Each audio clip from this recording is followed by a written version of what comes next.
Let's talk some Texas recruiting coming off that first SEC game, a 35-13 win over Mississippi State. It wasn't a perfect outing, but it did get the job done. Arch Manning makes his second start. He looked sharp. He threw for 324 yards, 3 touchdowns, 2 passing, 1 rushing. And we're going to break down the latest recruiting developments. I got Justin Wells from Inside Texas on this video. So before we get going, though, Texas fans, very important. Hit subscribe to the On3 Recruit channel. We're going to be talking Longhorn recruiting all season long, so jump on board and hit subscribe. All right, let's bring in Justin Wells from Inside Texas. And I just got to ask you, what was the atmosphere like inside that stadium for the very first SEC game for the Texas Longhorns?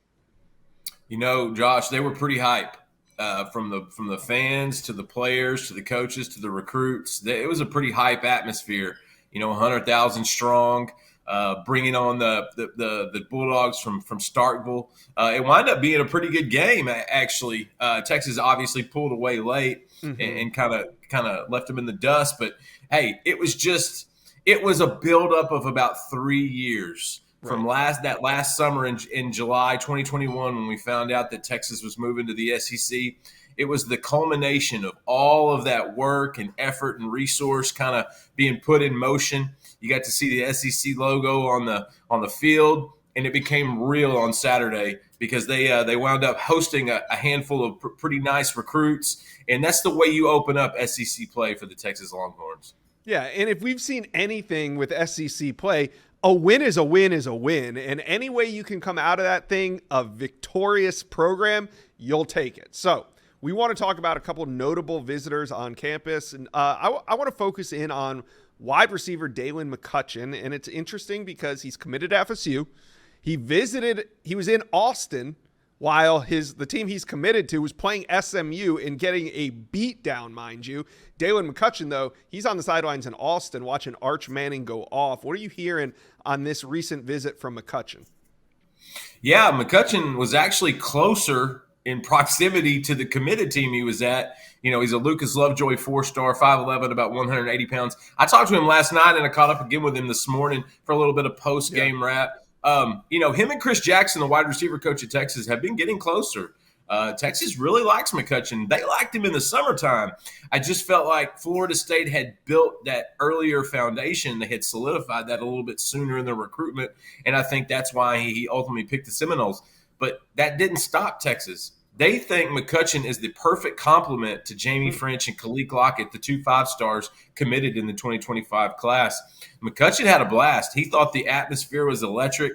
You could feel that SEC vibe permeating throughout the stadium. And he loved the wide receiver play, notably DeAndre Moore. He really liked how the receivers were used. Texas goes deep on their bench when it comes to receiver play. They go 6, 7 deep sometimes. And so he was impressed overall with the atmosphere and with getting to talk to the coaches, get to talk to some of the players, talking to Kalik Lockett on the sideline. I think that actually helped him out as well. He maintains he's solid to Florida State. That's kind of the status quo. But I think he is wide open, and I think Texas is the team to beat. Yeah, what he says doesn't really match his actions, because last weekend he was at Texas A&M. This weekend it's Texas. We know USC's involved right now. Ohio State was before his commitment, so I don't know right now where they stand. But with FSU spiraling, he could be an interesting name moving forward, not just for Texas. So last week before the visit, I kind of asked you, how big of a priority is McCutcheon? But it sounds like he definitely is a priority for this Texas coaching staff. Yes, they want him. Texas wants him. Let's don't get it twisted.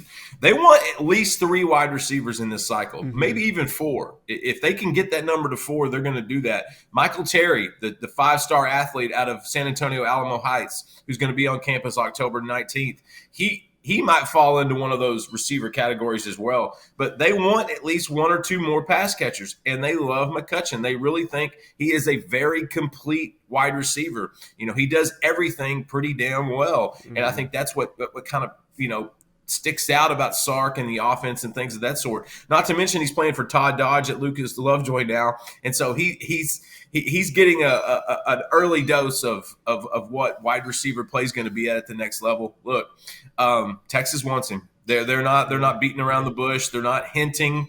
It's a full on. We'd like you to flip. We'd like you to be a member of the 2025 class. Now they just have to close the deal. Right. All right. Let's turn the page on Mississippi State and look forward to that October 19th home game where Georgia Bulldogs are coming to town. We knew Michael Terry's going to be there. We know Jonah Williams is going to be there, but you guys had some interesting intel on your site on Friday saying that Riley Pettijohn, the Ohio State linebacker commit, 5-star prospect, going to be visiting for that Georgia game on October 19th. Now, I'm sure that the visit list is going to expand, but Riley Pettijohn, a huge name. And really, when he committed to Ohio State, you and I talked, it sounded pretty much like contact had ceased. I mean, it sounded like they had gone quiet. So it's been a while now. It's been a couple months since he committed. What's going on between Pettijohn and Texas? Are those lines of communication back open? I think Pettijohn and Ohio State are in a good spot. I don't see him teetering from that right now. But Texas is still recruiting one of the best linebackers in the country. Sure. And he's still listening. Pettijohn had a great relationship with Texas building up to that June official visit. Texas was the lead school. And then Ohio State, they came in the summertime and they cleaned up and they brought him in. But, our Charlie Williams from Inside Texas went out to watch McKinney play on Friday. He got to catch up with Duke Pettijohn, that Riley's dad, and Duke was smart. He's like, look, we're solid, but, you don't want to burn any bridges, because Riley has two little brothers that are exceptional athletes as well, that are going to be prospects. There's a 2027 linebacker that's going to be a special prospect. And so you want to make sure you keep, that lines of communication open with the University of Texas, because you got two other boys coming up the pipe. Even if it doesn't work for Riley, you got two other kids that are going to be most likely Texas targets. And so, look, they're keeping options open. They're going to keep their eyes open. I think he's solid to Ohio State. But the fact that he is still talking to Texas and that he is going to come in on October 19th, I think that's big, because, one, Texas is looking to get one more linebacker in this cycle. They would love to add one more guy.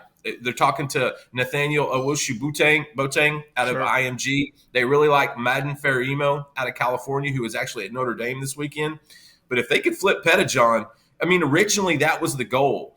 Elijah Barnes and Riley Pettijohn, those were the two top guys on the big board. They're going to continue to recruit Pettijohn. They absolutely love him, and for good reason. He is a special player, and I love that he's at least keeping his options open and not burning any bridges. They're still talking to Texas. If they make it to that visit against Georgia on October 19th, this thing gets a little bit more real.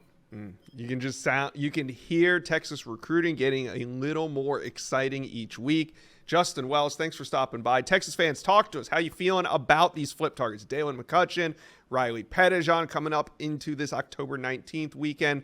Let us know how you're feeling. Comment section below.